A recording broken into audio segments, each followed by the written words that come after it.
Hello, hello, hello. Coming to you today from the Gambia, West Africa, which is where I repatriated to in May of 2023. So I've been here a little over a year, maybe like a year and 5 months now. And today I just want to basically just touch base on something that came across my Facebook page. I'm a fellow YouTuber and Gambian YouTuber at that, and at the time a Facebook friend. She made a post and she was really going in hard. I mean, about like being called a tuba and by I guess these women here, and the same women calling us tubas as so-called African Americans, which I don't claim to be. I tell people I'm an African born in America, but she was really going in hard, and it sort of just struck a chord with me because I'm like, at the end of the day, we're all one people. We're all sisters, you know. Sister queens at that is what I like to say. And this queen, I guess she got upset because I said on her page basically like, you know, hey queen, straighten your crown, you know, like, because at the end of the day, pretty much, you know, we're all sisters. And I guess people seem to forget that until you find out, you know, something is really harmful to you, you're liable to try it. And I say this like, you know, right now, we have so many African American women and African American women, I should say, that are now, you know, jumping on that lawsuit that we're getting them money for lost hair, fibroids, and everything else, that the chemical that we were putting in our hair, we weren't putting it on our face, but we were putting it in our hair to straighten our hair because we want to look a certain way. Well, Gambian women here, a lot of them, I guess, well, I'm not gonna say a lot, some of them desire to look lighter, so they were using, like, you know, they were really using these chemicals to bleach their skin. But I'm not gonna point it out and I'm not gonna kiki about it, because it's not a kiki situation. It's let's have a conversation. Let's see if we can't figure out how we can reverse some of the damage that's already been done. And some of it, believe it or not, some of it has not gone to the point where it can't be reversed. I met a young lady here in October. No, make sure I get November of last year. I went to buy a mattress, and this young lady just happened to have her face looked like, oh my God, it was just so inflamed, like red. And at the time I had my assistant who was a man with me. And this lady had the nastiest attitude. Like, she was probably in her like maybe early 20s, like maybe 21, 22, something like that. But that attitude, she was really giving it to me. Like, I was like, hey, how you doing? I mean, really stank face. Like, yeah, I know she won't smell me, but I'm just saying, she was just like this. And so I waited for Cap to leave. Cable is my assistant, I call him Cap. I waited for him to leave because he had to go buy some rope to tie down the mattress to the hood of the car, well, to the roof of the car. And I asked her, I said, Queen, can I speak to you about something? She said, what? I tell you how much the bed or something like that, she said. I said, no, it's not about the bed, it's about your face. I said, I think I might have something that can help you. I said, I said, I think I might know something that can help you. And she's like, really? I was like, yes, I have something that I use myself, and I'm pretty sure it could help you. I said, would you like for me to send it to you? I said, when my brother comes, I can get him to buy you a tube, and I'll have him bring it to you. She's like, sure. Well, my brother was due in a few days. Like, he was coming from America to here to visit. And I told him, I told him pick up some extra Neosporin for me. I guess that's how you pronounce it. The yellow tube cream base. I don't really like the what is it, the grease one, like whatever that is. The ointment, I like the cream. So I had him pick up me a few extra tubes, and I've given it to a few women here. And so I sent my assistant to give it to her on January the 1st. And when I tell you, she sent me back a picture, like first she sent me a thank you. She did say thank you. Let me know that she got it. And then after saying thank you, I called her and said, make sure you use it every night before you go to bed, and put just a little bit on in the morning. You don't want to put a lot on because, during the day and everything. I said, but definitely wear some at night on your face. 8 days later, she sent me a picture of her skin. It was a dramatic change. I mean, drastically, it changed her skin just like that. Like 8 days, you could see the improvement. And more important, she wasn't looking like, this girl had the biggest smile on her face, as if to say, that to me was thank you enough. The fact that she was smiling so bright, so big. This queen was showing all her glory, you know? And I was like, okay, even if I only help one person, that's somebody I've helped. So that is something that's needed here. I've looked for it in the stores. They don't have the Neosporin cream or ointment here. But I try to, now I have my brother bringing me some extras so that, you know, if I see some woman that looks like she's going through that and she wants to get out of that phase and try and clear her face, then yes, I would gladly give it to her. Like, not charge her for it, give it to her. I think a tube is like anywhere from $5 to $8, depending on how big. The one I normally buy is like, I think it's like $8.99, something like that. And again, when he comes, hopefully he will be coming this coming January, because he likes to spend, you know, New Year's here with me. And then my birthday is January the 9th. So he'll be here for both of those, hopefully, again, for those celebrations. But just before, I guess what I'm saying is, before we throw stones and think about, we should, like, try and internalize somebody else's pain for just a moment.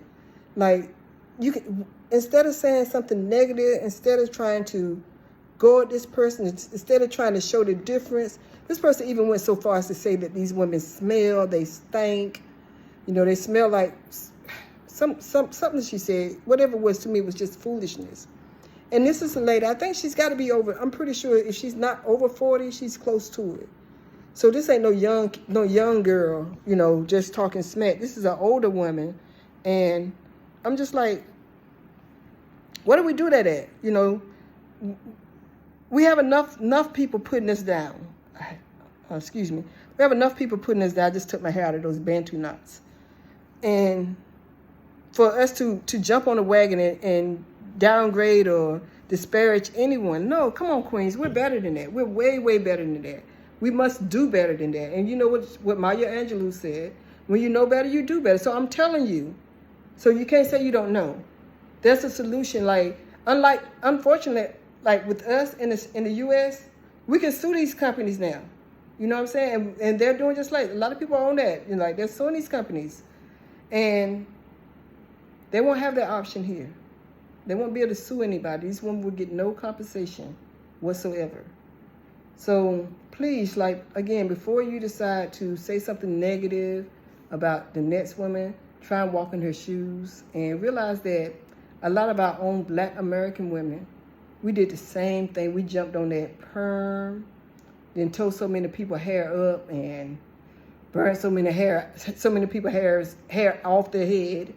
Like, a lot of stuff we've done. The baby powder. Remember now you got people talking about, you know, how we used to throw the baby powder in the underwear to keep it fresh, keep little Nico fresh down there. No.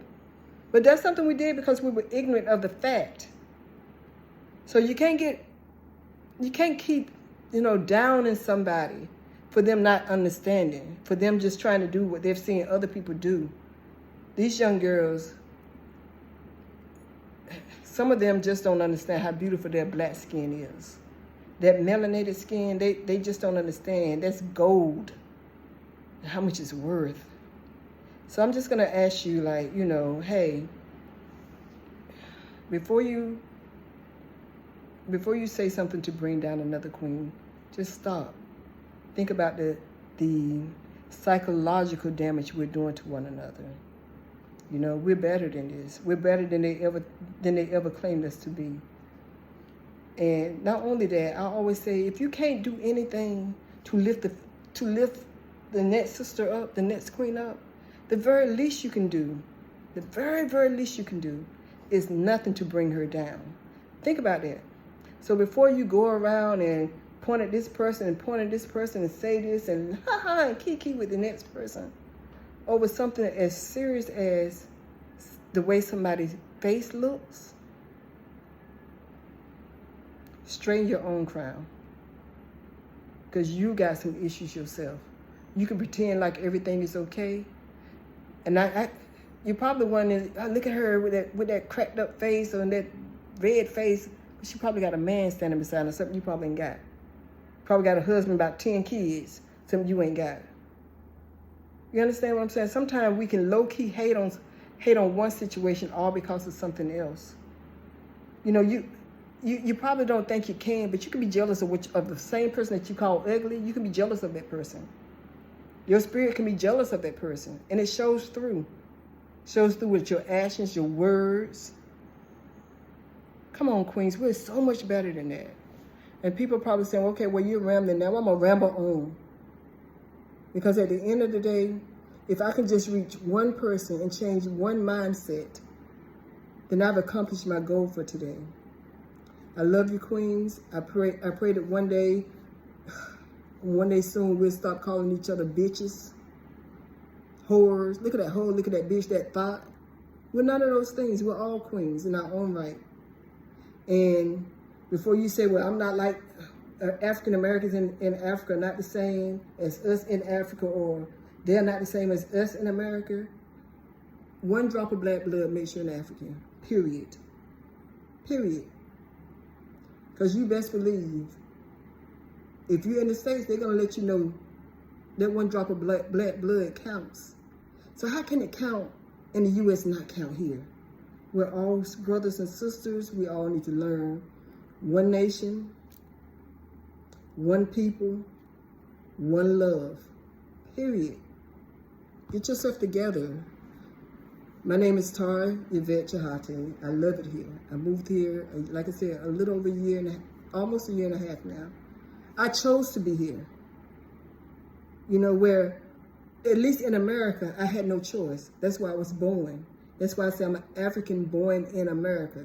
But if you come this far, all the way to Africa, back home to the motherland, how can you come here and just start licking the point fingers and start pointing out pointing out things that you think don't look right, things that don't smell right, things. Go home. That's your home. You claim America's your home. You still holding on to an African American, being an African American, so go back home. They're not begging you to stay. Ain't nobody begging nobody to stay here. Just like nobody begging you to come. But if you do decide to stay here, try and get to know some people. There's some beautiful black women here. Beautiful, beautiful black women. Show me nothing but love. Have I had a couple of people to turn their nose up? Yeah. But you know what your mom used to say, the closest thing to your nose is your upper lip. So if you got your nose turned up, it's probably your lip or your breath that you're smelling. So I'm not gonna downgrade the next queen or disparage the next queen. She's my sister. I have nothing but good to say to her. Everyone, please have a lovely, lovely, wonderful, blessed day. And continue to rise. And as you continue to rise, reach down and pull up someone with you. Have a blessed day. Thank you.